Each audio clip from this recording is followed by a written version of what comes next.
So we have high protein and we have plant-based, which is complete opposites of each other, right? In terms of like what they recommend. But guess what? They're offering everyone the same result and the same promise that you'll get longevity.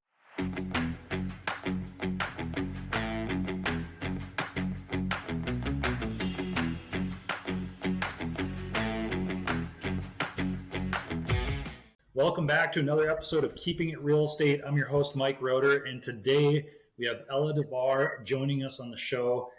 I recently met Ella at an event down in Miami and was really intrigued with the work she was doing. And just to give you a little background before I introduce her, Ella is a globally recognized expert in nutrition science, gut-brain health, and longevity lifestyle optimization. She serves as president of the Global Longevity Association, founded the Gut Brain Method, which we're going to talk about here in just a bit, hosts exclusive wellness retreats around the world, which we are actually just talking about one that she hosted at the White House, and is the author of 5 books, including Utilitarian Diet and Cooking for High Performers. So with that said, Ella, welcome to the show. Thank you for having me. So excited to chat. Most definitely. So, life longevity, super interesting topic these days. Something that my wife and myself and our family spends a lot of time on. So I'm super excited to get into the weeds about that. But before we do, can you share a little bit about your background and tell us, how you got into life longevity as well? Oh my God, such a great question. Where do I begin? Well, as a young immigrant in New York City, I ended up working on Wall Street relatively quick. And the lifestyle of a busy professional, the A type personality, that's just, I'm always on the go and highly overachieving.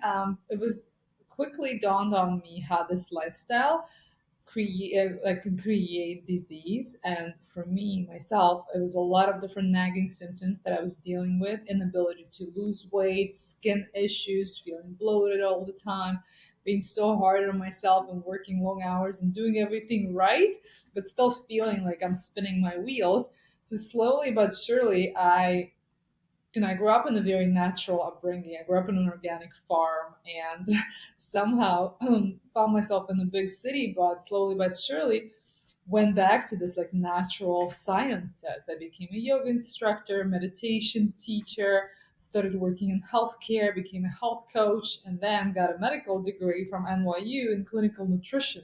And then after doing my medical residency at different hospitals in New York City, I ended up working in the preventative disease preventative industry, which now is longevity industry. Before it was, I don't know, functional, integrative, and healthy lifestyle promotion. But thank goodness, medical systems catching up. Before it was just the disease treatment, but now we're focusing on preventing disease, and lifestyle, nutrition, sleep, all of these aspects play into it.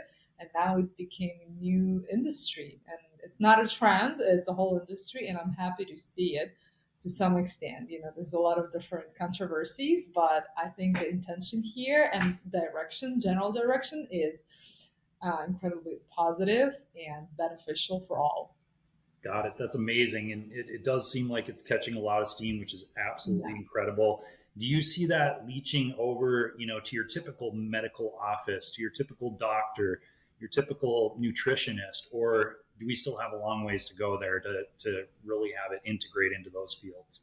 I do see it. Funny that you asked. The first doctor that I worked with, they were extremely conservative. Even I'm talking about longevity doctors who would like try to like solve problems for their doctors.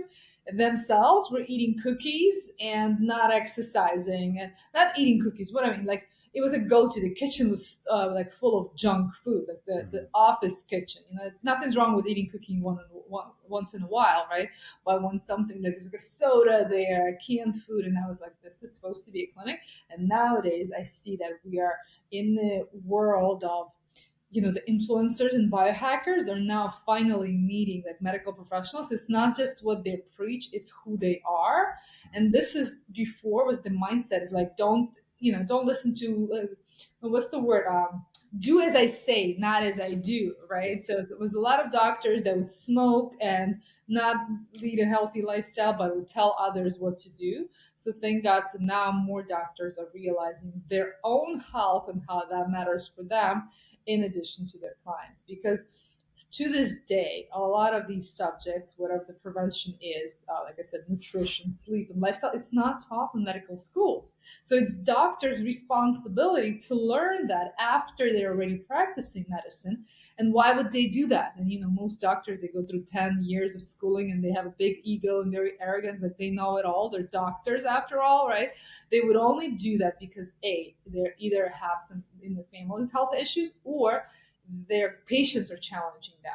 And if these two are not present, this is what most doctors just remain the same, and they just like tell people to um, do the same thing as they did like 50 years ago. But thank God, like with the rise of social media, with knowledge and now education of consumer, you see, even you invited me to podcast, like a real estate podcast, and you having a dietitian in your podcast. Kudos to you. You see, you're ahead of the curve.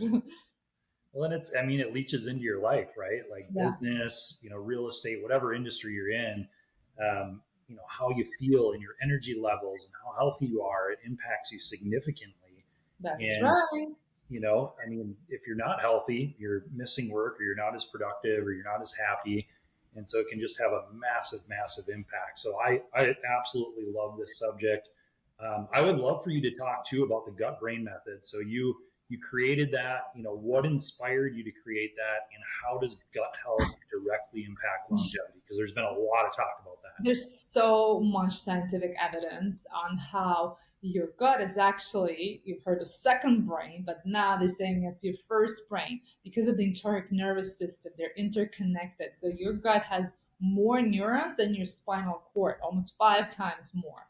And with that, my job as a dietitian, when I got out of school, I thought, I know it all until I started having my own health issues. And this is when I did a comprehensive testing, the gut testing on myself, which is not covered by insurance. Most doctors don't do it, but I had to do it myself. And I uncovered certain things, like this most comprehensive one. And since then, I've been doing and testing it for all of my clients, and all of my clients are learning so much about all of those nagging symptoms, like there's skin issues, bloating issues, GI issues, even autoimmune conditions, energy issues. And you know how they say you are what you eat? It's actually true. That's oversimplified statement, but it starts in your gut. Everything you eat ends up in your gut. But what we are usually treating, hormone issues, right? Or inflammation or like pain in our body. But guess how it got there? It got there from what you're able to absorb or not absorb, right? And that's what created problems. But most of us are treating the problem, not the cause. Mm-hmm. And so my job is really to bring this knowledge to the people. And instead of just like, oh my God, I learned this in school, this is so great, I started testing people and telling them, like, look, you should be testing yourself. And that's the first book, You Terry, and that's how it came up. Like, start learning from your own body. Most people are confused. They're like, oh, I tried keto, I tried vegetarian, I tried pescatarian. And I always ask them, like, have you tried being a Utarian? Like trying to do what's right for you, not instead of following all this general advice, because it's always conflicting. This documentary says that, this book says that, this influencer does that. It's always so much out there, and it's very often conflicting. So instead, what I do for my clients, I create the data set that comes from inside out, right? It's no longer I heard that, I read that. It's my body is telling me, and I better listen, right? This whole like mind body connection. But the gut brain, yeah, there's so much scientific evidence right now. My colleagues out of Harvard and Stanford are now treating dementia, cognitive decline prevention, depression, and anxiety with food. And so, like I said, my job is to make people eat healthy, right? But not most of us know what healthy eating is. But why do we do what we do when we know what we know, right? Some people are like, yeah, I eat broccoli once in a while. It's not enough, right? And they don't understand why it's not enough until they create a data set or test their gut health to see what their gut thrives on. And then the symptoms just fall away. Like they're no longer bloated, they're full of energy. And you probably notice it yourself. When you're eating clean, you feel so much better. As soon as you started eating junk, you feel like a trash can. It's like suddenly like you're slacking, and you're not able to like perform as high. So all of these things are speaking on their own without me telling you. But my job is really to guide people there if they're unable to get there by themselves. That's incredible. And a couple of things that stuck out to me that you just said, most insurance doesn't cover preventative measures. So take that into consideration. And that's something that, I still think you should invest in, your health, even if the insurance doesn't cover it. I think about our past, and we hired a life longevity coach. I went down to the Mayo Clinic and did an executive health exam. And it's just, it's areas of your life that are worth sticking some money into from personal experience. And then you said learn from your own body. Yeah. I would love for you to speak more on this. Are you doing, blood tests, body scans? What's the best way to learn about your actual body and what works best for you, Ella? Depends on the age and the health condition. So there's certain, like the Uterian book, the very first one, there's certain fundamentals, which is like annual blood draw, right? That's where you start. So I don't do the basic blood draw because I usually tell my clients to go see their doctor, and then I work with that. And then there's advanced blood draw, which is right now testing for a little like, more in depth, more than just the basics, more than just LDL and HDL, but testing for smaller particles, which are now more indicative of the plague in your heart, right? And it's not as easy as just like, oh, you got bad cholesterol high, that means such and such. It's not really. So, in science are finally catching up with that. So advanced. Because of the supplement price, now there's such a huge marketing push on supplements. That's why it's so important to test and do the advanced blood work to see all of those organic acids, amino acids, and even antioxidants to test. Do you really need them? Like, what's your baseline? You'll be surprised. And it's truly is surprising, even for myself. I'm the role model. I walk my talk. I do everything right by the book, right? And sometimes even I find things that I require support. And then that's when you finally feel gratitude for high quality supplements instead of like, oh, this is overpriced. Who needs this? There's a lot of like bad reputation that people still think they don't need supplements. I don't promote them, but sometimes we do need them. So that's advanced blood test. And then in addition to that, depends who I'm talking to. If it's a woman who's like having some hormonal imbalances or an inability to lose weight, then we test for hormones. As I like to say, invest your time, energy, and money into getting to know yourself. The very premises of Uterian diet approach, the first book that I wrote, is based on bio-individuality. How you individually and biologically unique in your own very way. Like I said, like for example, I need additional glutathione. Some people might not need it. So, and it's my job. So, like my program usually is like we first consultation is primarily nutrition based, how we are optimizing the baseline, and then the second one based on the test. So, my specialty is gut health test. So, I do comprehensive gut health testing, which I truly believe in.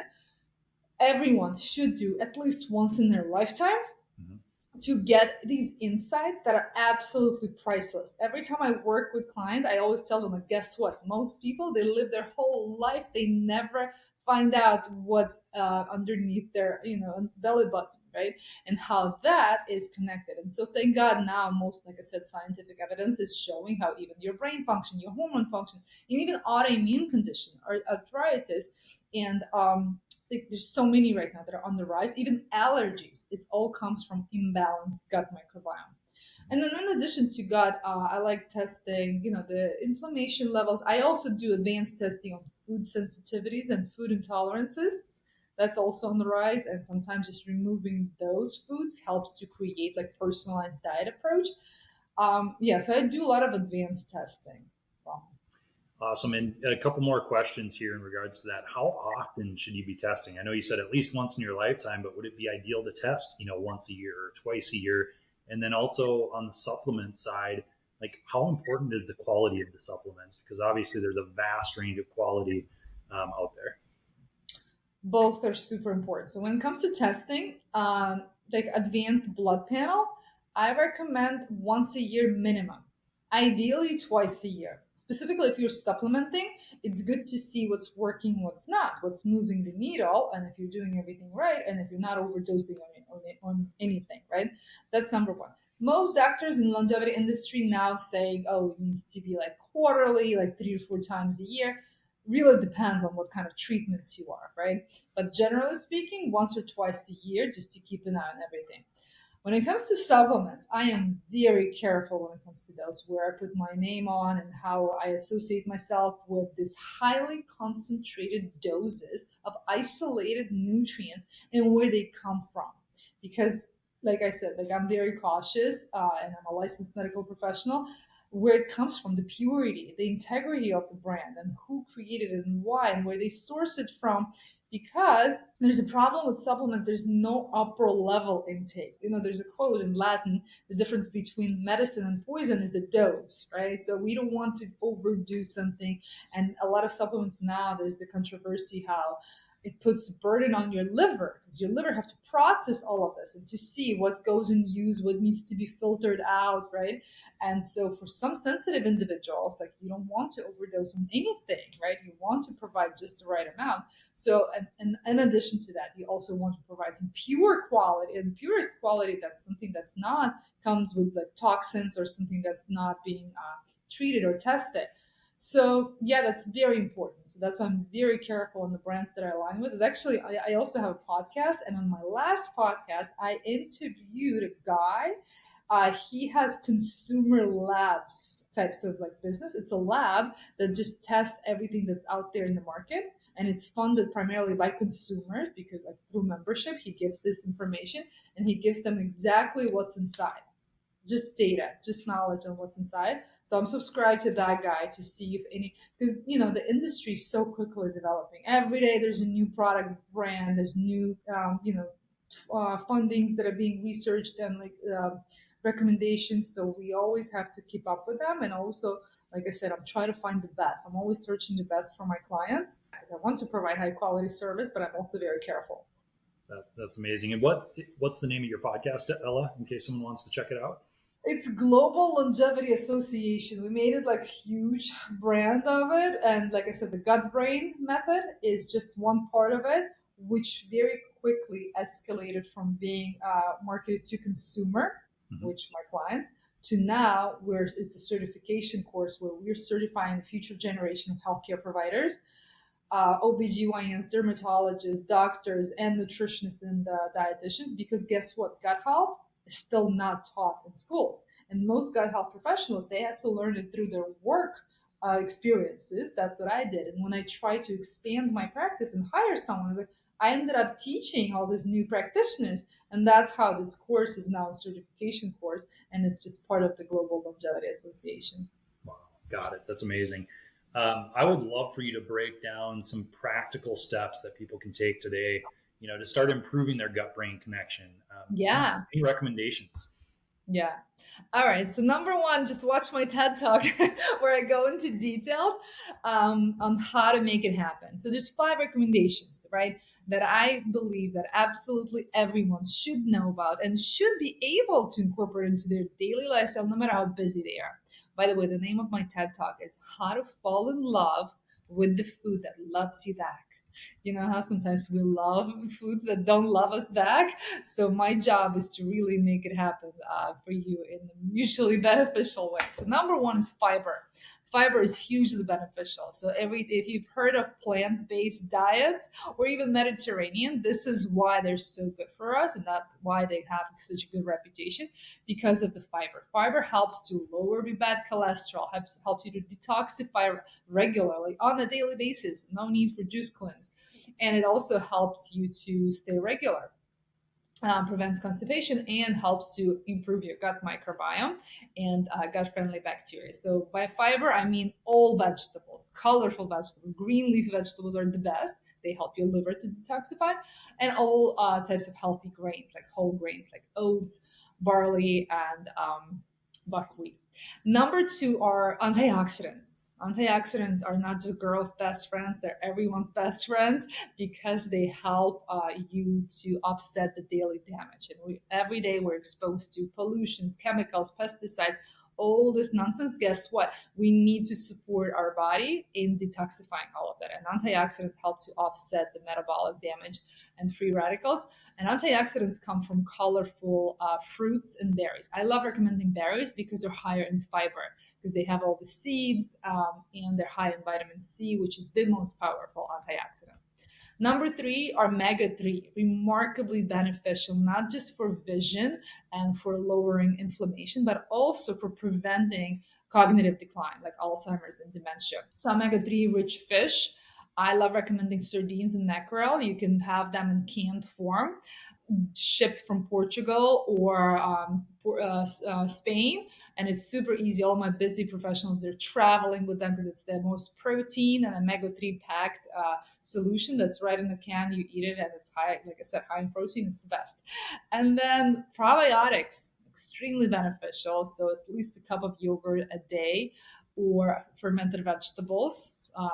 Fall in love with sauerkraut and pickles and kombucha. Probiotics really help to diversify your gut-friendly bacteria, support immunity, and prevent autoimmune conditions. And then the next ones are spices and herbs in small amounts, but every day. They use them as medication in those blue zones. Do you know what blue zones are? I do, yes. Yep. Good. Yeah, so they sprinkle oregano, thyme, basil, ginger, turmeric, all those little things. Guess what? They go a long way. They really do work wonders, but we don't need to pound them, like make a whole meal out of them, but add them as spices every day in small amounts. Like really, in America, we take medication every day in small amounts and we call it a life. There, that's what they use. Yeah, like in Greece, they sprinkle dried oregano on fresh salads, on like tomato and feta cheese. And I'm like, what? I thought like I only associated fresh herbs with salad. And they sprinkle dried, mountain herb teas. They do a lot of like the herbal things. It's great. And then the last but not least, spices, herbs, probiotics, omega 3, fiber, antioxidants. And then the last one is hydration. Very important, and also a loading up on antioxidants when it comes to hydration, like green tea, coffee. They're all amazing antioxidants. And then sour tart cherry pomegranate juice, like eating pomegranates, all of those have tons of science behind them on how they help support your gut health and improve your memory and your brain functioning. Got it. And then I have to ask, I drink green tea every single day.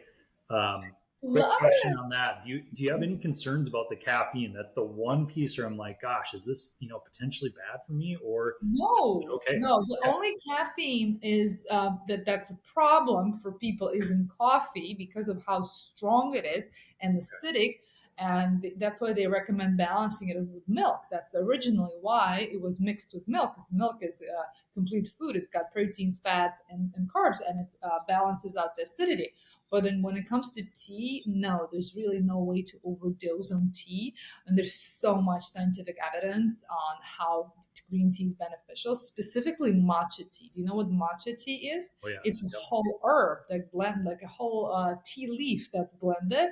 And I know so many people in the industry that were heart surgeons, and they quit their job because they got interested on prevention of heart disease, and they realized how powerful matcha is, and they created a whole matcha brand business because they truly believe in this. Yes, I do have an Asian heart surgeon that's no longer performs operations and surgeries, but he now has a matcha brand because he was like passionate about preventing heart disease. And matcha is my number one. And for those who are listening, there's a lot of people, including myself, I'm on the border, that don't like the taste of matcha. You got to make it happen, friends. So add them to your smoothies. I recommend everything. If you don't like vegetables, add them to your smoothies. If you don't like matcha, add them to your smoothies. Because if you add a little bit of banana, apple, and like blueberries and almond butter and all the goodness in it, you can barely taste it, but you get the benefits of it. Okay, don't miss out on this. Because like I say, every time you lift the fork, you have the potential to improve your chances for longevity or not. You choose. And every time I drink another glass of green tea or matcha green tea, like it just grows on you. It's like coffee or wine or any other thing that has an acquired taste. So if you don't like it the first time, keep doing it and see if it grows on you. How about intermittent fasting? Like increasingly more and more popular. What are your thoughts? It's one of the cheapest and most effective ways to optimize and improve your metabolic health. It's generally used, like traditionally used, as an abstinence of food, like it creates clarity and grows your willpower, kind of thing. My approach to it is very gentle. I teach people to like grow with it, like let it grow on them in terms of like build on your overnight fast. So build it into your lifestyle instead of just going all in cold turkey on something and then never doing it again. So my recommendation, especially for women who want to wake up with flat belly, with full of energy and lose weight, avoid late night eating. So your sleep is 7 to 8 hours throughout the night. Build on that overnight fast by avoiding late night eating, and stop eating 3 to 4 hours before, which makes it at least 12 hours of fasting, right? And that you could do absolutely every day. And like I said, you'll wake up full of energy, with no puffy eyes, and like I said, like a feeling more energized because you'll wake up hungry, not dragging your feet, and that's the easiest way to incorporate it into your lifestyle. But overall, yes, there's like a seasonal fast that you could do for 24 hours, 48 hours. It's not for everyone. You have to watch out for your health conditions, but definitely an easy hack to do to reset your metabolism and your overall health. I do recommend it. That's great. And how about, dietary myths around longevity? Ton of information out there. And I think that's one of the issues that some people, run into is they're listening to podcast after podcast, reading book after book. And it's like, who is right? What information do I follow? What are some key dietary myths, surrounding life longevity that you've heard? Well, guess what? Like my job exists because there's so many myths and so many controversial opinions all around. There's two camps currently offering you a longevity as an end result. There's a plant-based, which is Brian Johnson. Like even blue zones are now like plant-based. And then there's a Michael Greger who wrote a book, How Not to Die. And even David Sinclair from Harvard calling himself a struggling vegan, and all those people that are plant based but are offering you longevity. And on the other side, we have carnivores like Paul Saladino, we have Huberman, Peter Attia that are promoting high protein diet. We have like Dr. Leon Lyon, Gabrielle Lyon, like they're all promoting like at least 40 grams or like 30 to 40 grams of protein. Mark Hyman, all the functional medicine, right? Doctors, and they're promoting high protein diet at the very least, or a carnivore or keto or all the other things, right? So we have high protein and we have plant based, which is complete opposites of each other, right? In terms of like what they recommend. But guess what? They're offering everyone the same result and the same promise that you'll get longevity. How is this possible? How in the world? Because I always say the first book on human diet and nutrition was written more than 100 years ago in 1917. And how is it that after 100 years, we still don't have an answer on what is the best diet for humanity? And that's why, like I said, I wrote the book on Utarian because it truly is. I think the future of longevity, wellness, and healthcare industry is in personalization. It truly is like what's working for your hormones and what's not. And very often I have struggling vegans coming to my office, and like I said, they're like, I tried to be vegan, I tried to be this. You supposed to know. You tell me. They're telling me this in my office. Like, how am I supposed to know if all the experts, all the PhDs are disagreeing with each other, right? And that's why I always tell my clients, the best doctor in the room is your body. And when we test for your body, we see are your hormones are off balance. Maybe you should try a little. Like my first recommendation with vegans, I prescribe them because they come in usually with a ton of cravings, with PMS, with like a ton of imbalances in their mental health. So I prescribe them animal protein as a medicine. At first, once a month, when they're, especially for women, when their hormones are off balance during the luteal phase, which is PMS, to offset cravings. Then, if see how they do it, then I recommend that once a week, like 4 times a month, just animal protein as a medicine for B, for vitamins if they're off balance. Very often they are if they're not supplementing iron and like some of and protein intake. And then you know what happens? Those vegans, because it's a very extreme diet, right? It's a lot of control and they turn into carnivores without me. They only come to me for like 2 sessions. That's 5 programs, just 2 consultations. And I'm like, there we go again. From one, like it's a whole swing from like one range to another.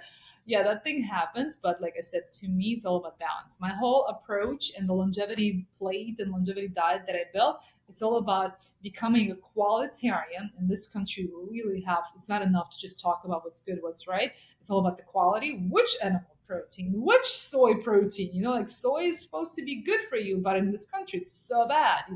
In Japan, it's a different quality. So it's really becoming a qualitarian, figuring out all your resources, farm raised, pasture raised, grass fed, etc. And once you have that figured out, it's really is about balance. Like this weekend, we went to 3 farmers markets in Miami, and you talk to the farmers. I always tell my clients, talk to them, look at their hands, look into their eyes, talk to them, ask them recipes. And it's really when you eat real food, like real cheese, real bread, like you can't even eat this much. It's so filling, like what's called nutrient dense.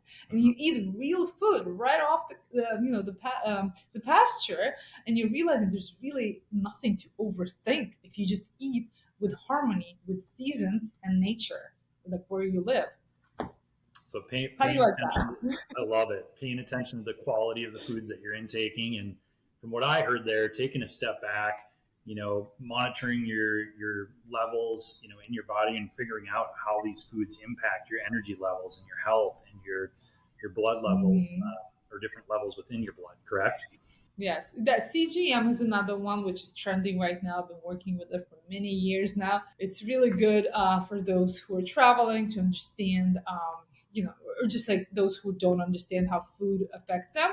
Hmm. It really does shows a lot how all these food myths, like you just mentioned them, are really not what they are, and all those like dried fruit snacks are actually terrible for your insulin, and they're not that healthy.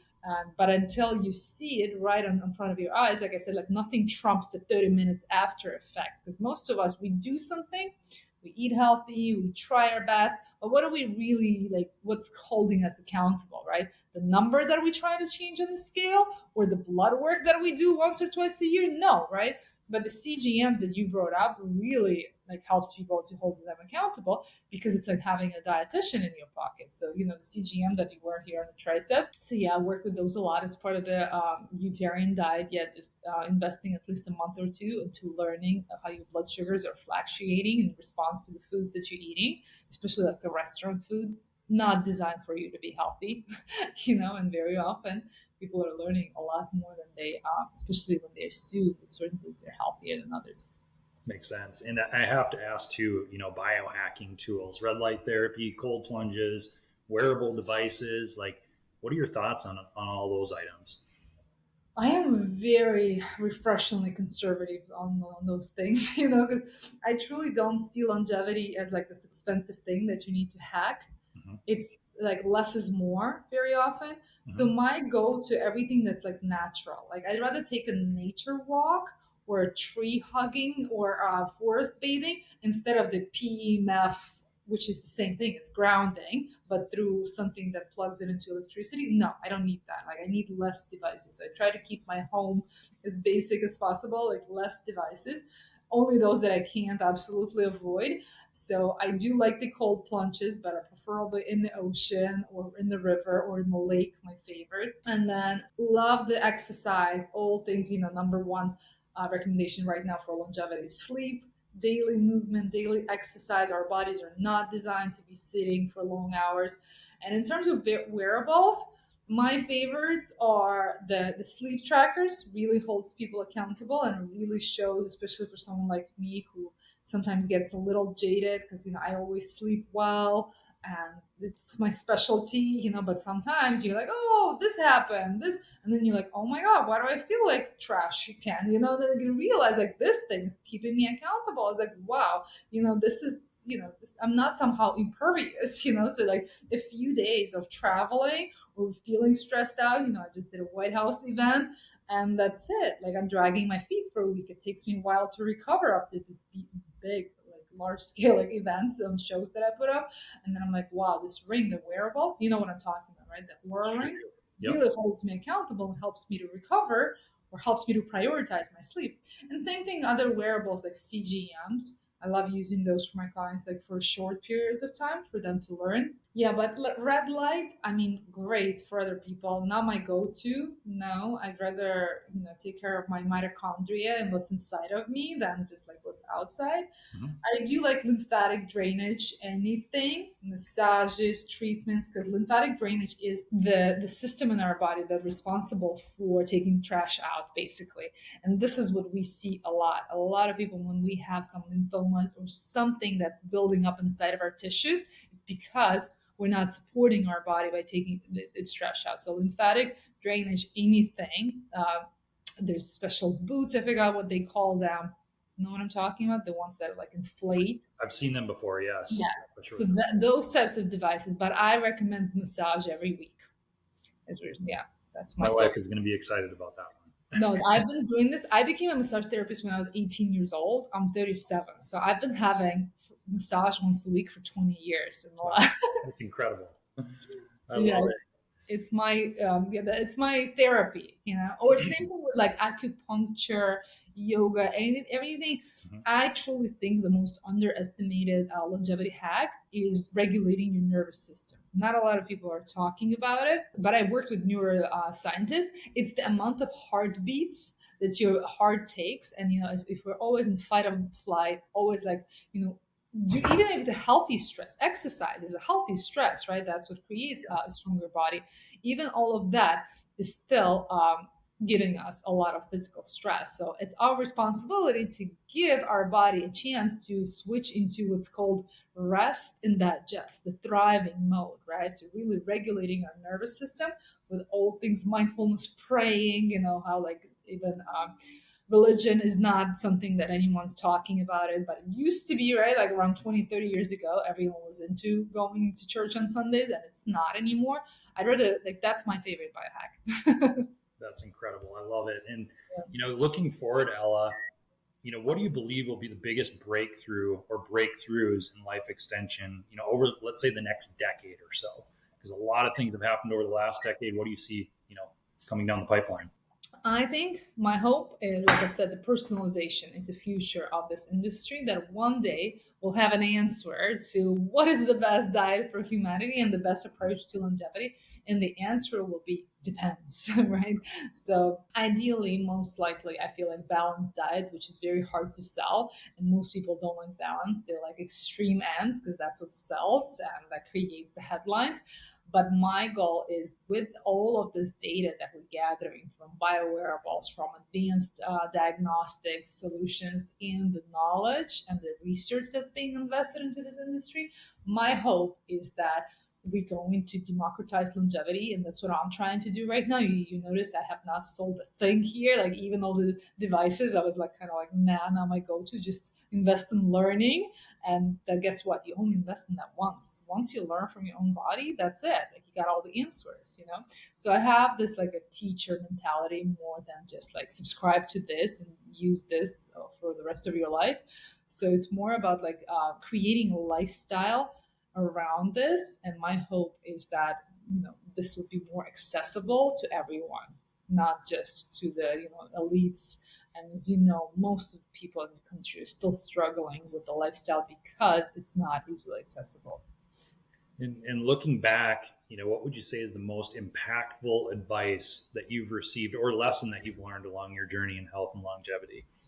Biggest lesson, I mean, I dropped out of my master's program in clinical nutrition. My biggest lesson was just like being a rebel and really trusting your inner voice and your inner wisdom. And that's what I teach my clients. Like really becoming the CEO of your health instead of just blindly subscribing, oh, because Brian Johnson is vegan, I need to be vegan. Or because this guy's eating butter and bacon for breakfast, I should be doing that. Like, that's okay for them, but is it okay for you? And that's what you should know. That's what I feel like, connecting with yourself, with the CEO inside of you is so empowering. And that's what I teach my clients and hope for everyone to become. Awesome. And before we wrap up, Ella, I'd love for you to name the books that you've written and then which one you'd most highly recommend for our guests to read first. I mean, you got to start with Cooking for High Performance. That's just a recipe collection of all my favorite recipes that are super easy to make. Most of them happen to be gluten free and dairy free, but there's a lot of animal protein and a lot of vegetables. My favorite things. Fiber and protein at every meal makes losing weight no big deal. It's my saying. The Utilitarian diet is really for those who are trying to learn more about their body and how to personalize the diet approach, right? To answer this question that I've asked a few times, what's the best diet for you? And then the other one is the gut brain reset. It's all about the gut health and how it connects to brain health. And my latest one, Feed Your Hormones, is mostly for women. It's more of a connecting with your cycle instead of trying to learn the nutrition advice for men that don't have weekly fluctuations of their hormones. And actually, later this year, I have another book coming out. It's called The Foodie Diet. So it's about the love of food and how loving the food that loves you back can help you heal. Awesome. Well, thank you so much, Ella, for joining us on the show. Everyone that just heard that, make sure to check out her books. I'm super intrigued and interested to purchase those and take a peek. And Ella, if any of our listeners want to connect with you, is there a way for them to reach out to you at all or to? Absolutely, yes. Connect with me on Instagram. My personal account is Ella Davar. And then my professional is Gut Brain Method, one word. And on my website, the gutbrainmethod.com, you can learn more about the programs that we offer, the certification course, and how to become the next gut brain expert, and how to work with me and my team. Awesome. Well, thanks again. And thanks so much for everyone for tuning into another episode of Keeping It Real Estate. Please do us a huge favor and leave us a rating and review. It helps us to continue to bring on great guests like Ella. And we'll see you next week on another episode of Keeping It Real Estate.